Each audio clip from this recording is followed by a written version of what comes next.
Hi friends, welcome to my channel. இன்னைக்கு நம்ம 2 கிலோல தம் பிரியாணி பண்ண போறோம். அதுக்கு என்னலாம் தேவை, எவ்வளவு அளவு என்பதை தெளிவா பார்க்கலாம். வாங்க வீடியோக்குள்ள போகலாம்.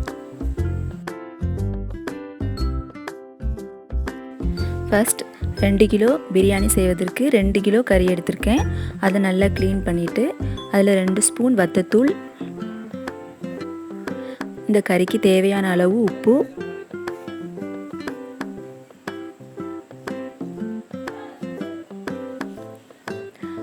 அப்புறம் 3 ஸ்பூன் இஞ்சி பூண்டு பேஸ்ட்டு எல்லாத்தையும் சேர்த்து இதே மாதிரி நல்லா கிளறி விட்டுட்டு 1 டம்ளர் தண்ணி ஊற்றி குக்கரை மூடிட்டு ஒரு 5 விசில் விட்டுக்கலாம். ஒரு கனமான பாத்திரம் எடுத்துக்கலாம். அது நல்லா ஹீட் ஆனவுடனே அதில் 300 மில்லி எண்ணெய், 200 மில்லி நெய் அதையும் சேர்த்துக்கலாம்.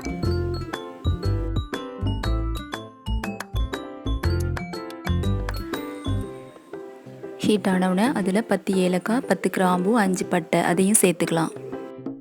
பொரிஞ்ச உடனே அது கூட 1 கிலோ பெரிய வெங்காயத்தை இதே மாதிரி நீளமாக கட் பண்ணி அதையும் சேர்த்துக்கலாம். வெங்காயத்து கூடவே 20 பச்சை மிளகாய் கீராமல் அதையும் சேர்த்து வெங்காயம் பொன்னிறமாக ஆற வரைக்கும் நல்லா வதக்கி விட்டுக்கலாம். இப்போ வெங்காயம் நல்லா பொன்னிறமாக வதங்கிருச்சு. இப்போது 2 கிலோ பிரியாணிக்கு 200 கிராம் இஞ்சி, 200 கிராம் பூண்டு அதை நல்லா பேஸ்ட்டாக அரைச்சிட்டு அது கூடவே சேர்த்து அதனுடைய பச்சை வாசனை போகிற அளவுக்கு நல்லா வதக்கி விட்டுக்கலாம்.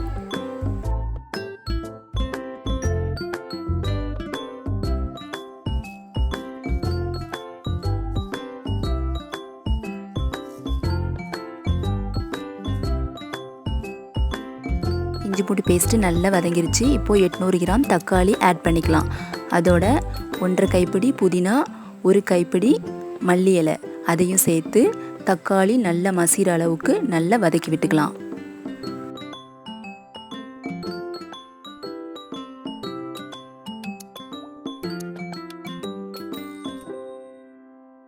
தக்காளி நல்லா மசிஞ்சிருச்சு. இப்போ நம்ம அவிச்சு வச்ச கறியை தண்ணியை இருத்துட்டு கறி மட்டும் ஆட் பண்ணிக்கலாம். அது கூடவே 400 மில்லி தயிர், 2 எலுமிச்சை பழம் அதனுடைய சாறு கொட்டையை நீக்கிட்டு ஆட் பண்ணிக்கலாம். நம்ம ஏற்கனவே கறி அவிக்கும் போது 2 ஸ்பூன் வத்தத்தூள் போட்டிருக்கோம். இப்போது 4 ஸ்பூன் வத்தத்தூள் ஆட் பண்ணிக்கலாம்.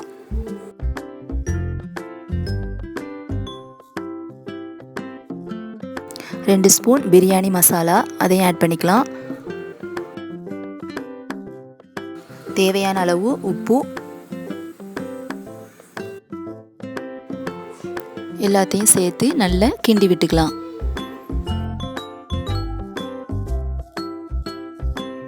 நல்லா கிண்டி விட்ட பிறகு 15 நிமிஷம் மூடி வச்சுக்கலாம். 15 நிமிஷம் ஆயிடுச்சு. இப்போ எண்ணெயெல்லாம் பிரிஞ்சிருச்சு. இப்போது இந்த பாத்திர அளவுக்கு அரிசி அளந்து வச்சுருக்கேன். இந்த பாத்திர அளவுக்கு 1க்கு 2 தண்ணி கறி தண்ணியும் சேர்த்து ஊற்றிக்கலாம்.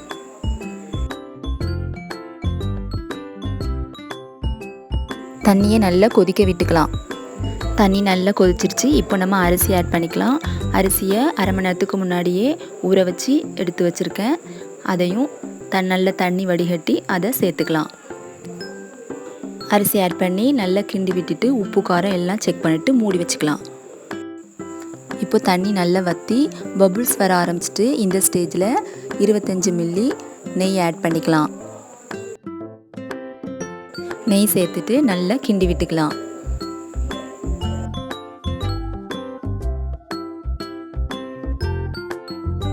நல்லா கிண்டி விட்டுட்டு இதே மாதிரி சமமாக பரத்திக்கலாம்.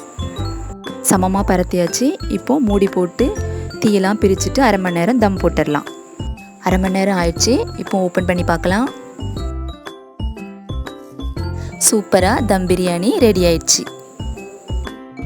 நீங்களும் வீட்டில் இதே மெத்தடில் செஞ்சு பாருங்கள்.